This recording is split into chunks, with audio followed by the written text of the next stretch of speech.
Title: One Basic Change to How You Walk That Could Safeguard Your Life After 70. Senior Health Podcast.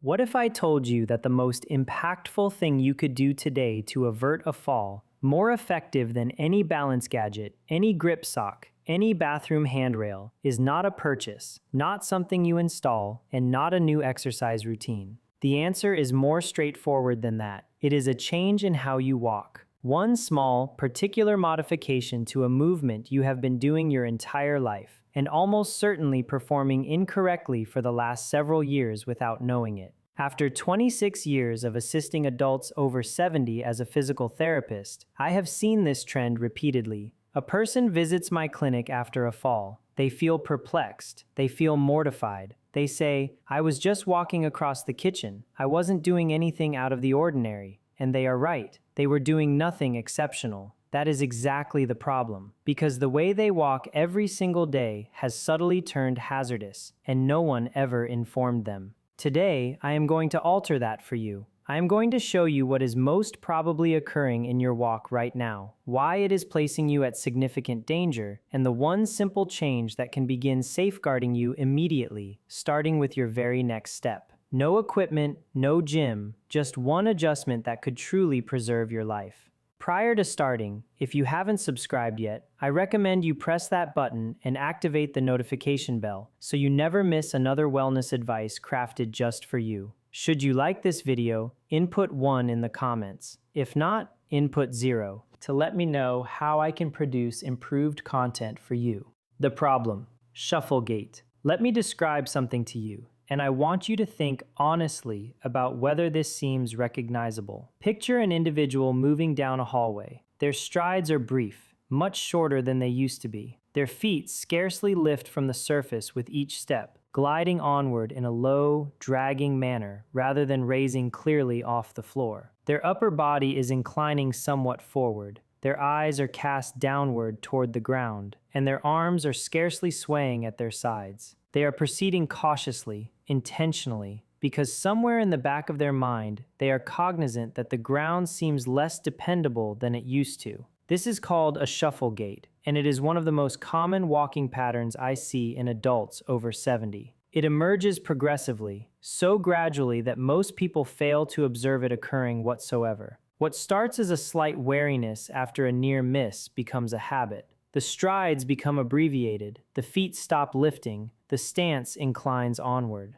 And what appears as cautious, secure movement is actually one of the most hazardous locomotion styles your body can assume. Here is why. When your feet shuffle close to the ground, any unevenness on that surface, a rug edge, a slight rise in the flooring, a crack in the sidewalk, becomes an immediate stumble risk. There is simply insufficient space between your foot and the floor for any misstep to occur without serious consequences. And because your strides are brief and your body mass is already inclined forward, the moment your toe encounters an obstruction, your body has insufficient time and space to regain balance. The fall happens before you even perceive yourself losing balance. Shuffle gait also indicates a more profound issue. The muscles that raise your legs, your hip flexors, your glutes, your core, have atrophied due to inactivity, and the nerve pathway between your brain and your legs has become sluggish. The good news is that both of these things are correctable, and it starts with one change. The one change: heel strike. The change I want you to make is this. From now on, each stride you make should commence with your heel. This is called a heel strike, and it is how human beings are physiologically structured to walk. When you are young and your stride is inherent and uninhibited, your heel makes initial contact with the ground first with each step. Your weight then shifts forward through the arch of your foot, across the ball, and pushes off through your toes to propel the subsequent step. It is a fluid, ongoing rotational action, and it is one of the most effective and steady locomotion methods the human body generates. But here is what happens over time. As the muscles weaken and assurance in our equilibrium slowly diminishes, that heel contact vanishes. The foot starts touching down flat or forefoot first in a pattern that is shorter, lower, and considerably less steady. We cease rotational movement through the foot. We discontinue propulsion. We start dragging our feet. And with every passing month of shuffling, the muscles that generate correct heel contact get progressively feebler because they are simply not being engaged. So, what does rectifying this actually entail? It is more straightforward than you might think. With each step, I want you to extend your heel slightly forward, just a few inches more than you normally would, and let it initially touch the surface. Feel the body mass move onward through your foot. Let your toes propel you forward behind you as you step. And most importantly, lift your foot. Avoid dragging it. Elevate it. Reach it forward. Land on the heel. When you do this properly, several things happen concurrently. Your stride length inherently lengthens, which enhances your stability and forward momentum. Your foot adequately clears the surface properly, which removes the danger of snagging on uneven surfaces. Your stance inherently gets better. The heel strike pulls your body mass rearward and erect out of that forward-leaning shuffle position. And your hip flexors, glutes, and core are suddenly being asked to work again, which begins restoring the fundamental strength that safeguards you from falls. One change, one adjustment, but it initiates a sequence of reactions throughout your entire body that begins benefiting you rather than against you with every single step. Now, let me show you 5 exercises that will make this modified gait feel intuitive, effortless, and robust. Exercise 1. Conscious heel strike walk. Why it matters. First and foremost, you need to rehearse the heel strike itself. Slowly, deliberately, and with complete consciousness. Most people who have been shuffling for months or years have truly forgotten the motor sequence of a correct heel strike. The neural pathway that generates it has diminished from inactivity. This exercise restores it by prompting your brain and your legs to execute the movement correctly through repeated actions until it starts to regain its automaticity. How to do it. Find an unobstructed corridor or an expansive clear area along a wall. Stand at one end with one hand gently resting on the wall for stability if needed. Start to walk, but this time concentrate solely on your heel. With every single step, deliberately extend your heel slightly forward and let it make initial contact. Sense the touch. Feel your body mass shift through the foot. Feel your toes propel you. Take 10 steps forward this way, pivot cautiously with small marching movements, and walk back 10 steps. That is one set. Perform 3 sets. Rest for 30 seconds between sets. What to focus on. Slow down considerably for this exercise. Speed is the hindrance to re-education. The slower you walk, the more deliberate command you have over each step, and the stronger the nerve impulse you transmit to your brain. Think of this as recalibrating, not just walking. Progress tip. Once you feel confident with the heel strike on flat ground, try it on a varied surface. Carpet versus hardwood, for example. The minor change compels your nervous system to adjust and broaden the pattern, which is exactly what you need for practical safety.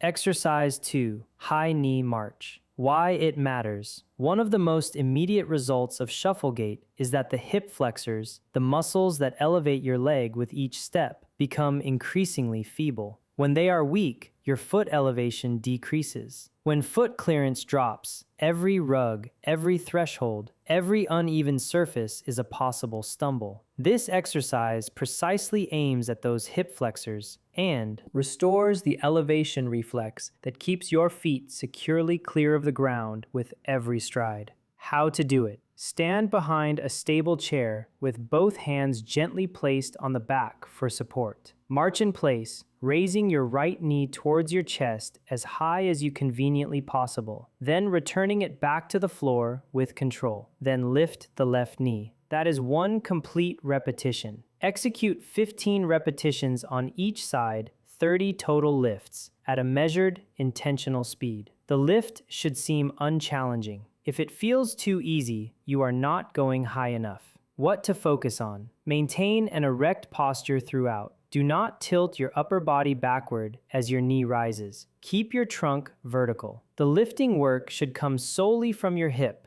not from inertia or bodily inclination, and manage the lowering phase with the same precision as the upward movement. The lowering phase is just as vital for developing the eccentric strength your leg needs when your foot descends to the ground. Progress. Tip. As this grows simpler, practice the march while advancing slowly through your hallway, lifting each knee before stepping, then initially setting your heel down first. You are now combining this exercise directly with exercise 1, which is the nearest imitation of correct walking you can practice at home. Exercise 3, stride length walk. Why it matters. Shuffle gait significantly reduces your stride, often by half or more of what it was in younger years. A short stride is an unsteady stride. It lessens your momentum, disturbs your equilibrium cadence, and compels your center of gravity into an uncomfortable, forward-inclined stance. This exercise mildly prompts you to extend your stride length back toward a more secure, steadier range, restoring the assurance and motor memory that a correct walking gait requires. How to do it. Place 2 strips of tape on the floor of your hallway, approximately 18 inches apart. This is your desired stride distance. Stand at one end, take a step forward, and try to place your heel at or just beyond the second piece of tape. Then step with your other foot, placing the heel at the identical distance. Proceed along the hallway this way, 10 full strides, then turn and return. Complete 2 entire lengths of the hallway. Concentrate completely on step length and heel contact. What to focus on. Do not leap or stretch too far. The goal is an easy, inherent lengthening of your stride, not an excessive overemphasis. If 18 inches seems too distant, start with 12. The distance is less significant than the habit of extending that heel forward purposefully on every step. Progress tip. Over time, move the tape indicators slightly more separated, half an inch at a time, to gradually test your stride length. Most people are surprised by how quickly their stride inherently extends once they begin practicing it mindfully. Exercise 4. Slow motion walk. Why it matters. Speed is where correct walking mechanics falters. When we walk fast, or even at our normal everyday pace, we depend on routine and inertia rather than deliberate muscle command. For someone restoring a gait pattern, haste is the adversary. The slow motion walk eliminates pace from the equation entirely, compelling every muscle involved in walking to work independently and with full control. It is one of the most potent neurological retraining aids available for reacquiring secure locomotion. How to do it. Stand at one end of your hallway. Begin walking at the most gradual speed you can physically manage, so slow that each step requires a full 3 to 4 seconds for completion. Lift your foot, briefly suspend it airborne, extend the heel forward, descend it to the floor, sense the body mass transference, propel with the toes, and begin the next step. Walk the entire extent of the hallway in this deliberate, slow manner. Turn carefully and return. That is 1 set. Perform 2 sets. What to focus on. This will seem unusual. Slow motion walking is truly challenging because it eliminates all the efficiencies that customary motion depends on. Every oscillation you feel is your equilibrium system being honed. Every adjustment your ankle makes is your neural system restoring its agility. Accept the challenge. That is the core purpose. Progress tip. Try closing your eyes for 2 or 3 slow motion steps once you feel balanced close to the wall. This significantly amplifies the body awareness challenge and speeds up the neural adjustment you are developing. Exercise 5. Obstacle step over. Why it matters. The managed setting of a hallway is a starting point, but real life is replete with impediments. Rugs, door thresholds, pet toys, electrical cords, garden hoses. Every one of these is a possible stumble risk for someone with shuffle gait and minimal foot elevation. This exercise trains your brain and your legs to perceive an obstruction, raise the foot high enough to pass over it, and descend securely on the other side. Which is the precise order your body needs to perform instantaneously when real life offers the identical challenge. How to do it. Place a pool noodle, a rolled up towel, or a comparably soft, light item on the floor of your hallway. It should be approximately 4 to 6 in height. Stand a few feet back from the obstacle with a wall or chair accessible for stability. Walk toward the obstacle at a regular, managed speed. When you reach it, raise your right foot deliberately, high enough to clear the obstacle with ample space, and step over. Then lift your left foot and pass over the impediment fully. Proceed a few more steps past it. Turn carefully and return, stepping over the obstacle again. Perform 5 passes in each direction. 10 total stepovers. What to focus on. Avoid hurrying as you approach the obstacle. Slow down slightly as you get close. Elevate your foot early, well before you reach the object, and make a deliberate, assured step. The goal is to train your brain to identify an impediment, react proactively, and perform the traversal with composure instead of alarm. Progress tip. Once this seems simple, try modifying the height of the obstacle. Slightly higher one week, a different texture the next. You can also practice stepping over it while holding something lightweight in one hand, which is a more precise imitation of the way actual stumbles commonly occur. Important safety warning. Before you start performing any of these exercises, I need you to heed this warning earnestly because your well-being is paramount. If you have recently undergone hip or knee surgery or receiving treatment for plantar fasciitis or any heel condition, or have been advised by your physician against weight-bearing activity, please consult your physician or physical therapist before trying these movements. Some exercises may need to be adjusted for your particular circumstances.